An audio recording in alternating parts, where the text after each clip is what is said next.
इस वक्त एक बड़ी खबर सामने आ रही है। यूपीआई ट्रांजैक्शन पर मोदी सरकार ने एक बड़ा फैसला लिया है। यूपीआई इंसेंटिव योजना को कैबिनेट की अब मंजूरी मिल गई है।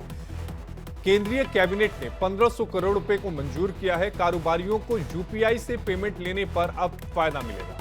दरअसल प्रधानमंत्री नरेंद्र मोदी की अध्यक्षता में केंद्रीय कैबिनेट ने यूपीआई पेमेंट पर बड़ा फैसला लिया है। सरकार ने यूपीआई पेमेंट को बढ़ावा देने के लिए इंसेंटिव योजना शुरू की है, जिससे डिजिटल भुगतान को और बढ़ावा मिलेगा और कम मूल्य वाले यूपीआई लेनदेन को प्रोत्साहित किया जाएगा।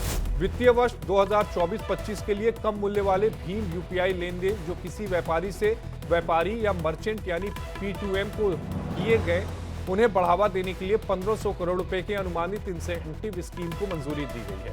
यह योजना 1 अप्रैल 2024 से 31 मार्च 2025 तक चलेगी। सरकार इस योजना पर लगभग 1500 रुपए खर्च करेगी।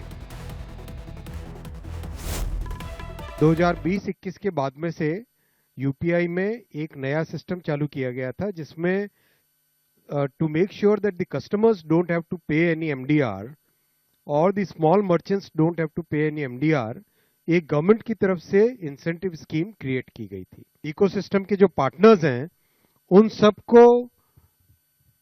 सब की कॉस्ट को मिनिमाइज करना, फिर एफिशिएंसी मेंटेन करना, उसके लिए एक स्कीम बनाई है। और ये स्कीम आज आगामी वर्ष के लिए भी अप्रैल टू मार्च FY 25-26 के लिए भी ये स्कीम अप्रूव हुई।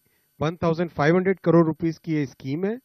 And as per this scheme, for all transactions which are person to merchant, जो स्मॉल मर्चेंट्स के पेमेंट्स होंगे अप टू 2000 रुपीज, उसमें कोई ट्रांजैक्शन की कॉस्ट नहीं लगेगी और उनको इंसेंटिव दिया जाएगा।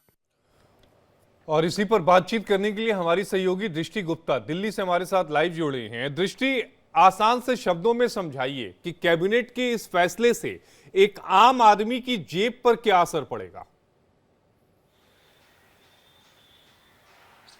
देखिए, सरकार कैशलेस अर्थव्यवस्था को बढ़ाने के लिए ये काम कर रही है। यानी कि पहले जो छोटे ग्राहक हुआ करते थे वो कहते थे कि अगर हम यूपीआई से पेमेंट लेंगे तो हमको फ़ायदा नहीं होगा। तो सरकार ने कहा है कि अगर 2000 रुपये तक का आप पेमेंट करेंगे तो इससे आपको भी फ़ायदा होगा। इसको आसानी से ऐसे समझ सकते हैं कि जैसे मान लीजिए 1000 रुपये का कोई भी पेमेंट अगर कोई दुकानदार लेता है तो उसको 1.5 तक का रुपये का इंसेंटिव मिलेगा। ठीक है, और साथ ही बैंक को भी इसका इंसेंटिव मिलेगा। बैंक अगर एक बार जब इसके लिए क्लेम करता है तो 80% तक बैंक को दे दिया जाएगा। तो इससे छोटे दुकानदारों को भी फायदा होगा जब इनको इंसेंटिव मिलेगा, और साथ ही बैंकों को भी फायदा होगा।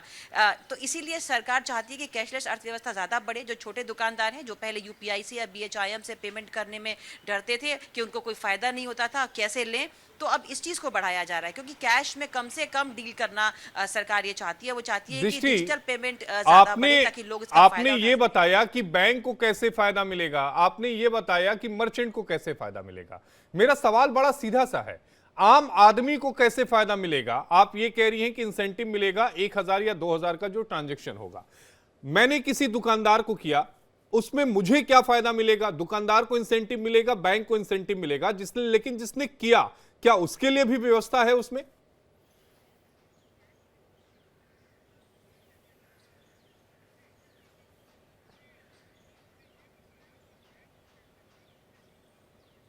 दृष्टि, आपको आवाज आ रही मेरी?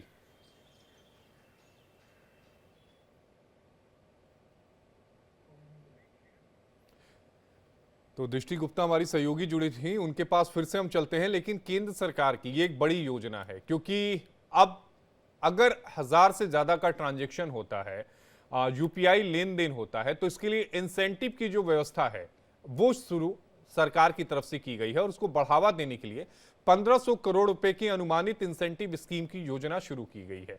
और सरकार की इस योजना में 1500 रुपए करोड़ खर्च होंगे। 2025-26 तक ये योजना चलेगी, ताकि जो व्यापारी ये कहते हैं कि इस पे इंसेंटिव ना मिले, तो वो अमूमन कैश का ट्रांजैक्शन करते थे, लेकिन उन्हीं के लिए अब ये व्यवस्था की गई है।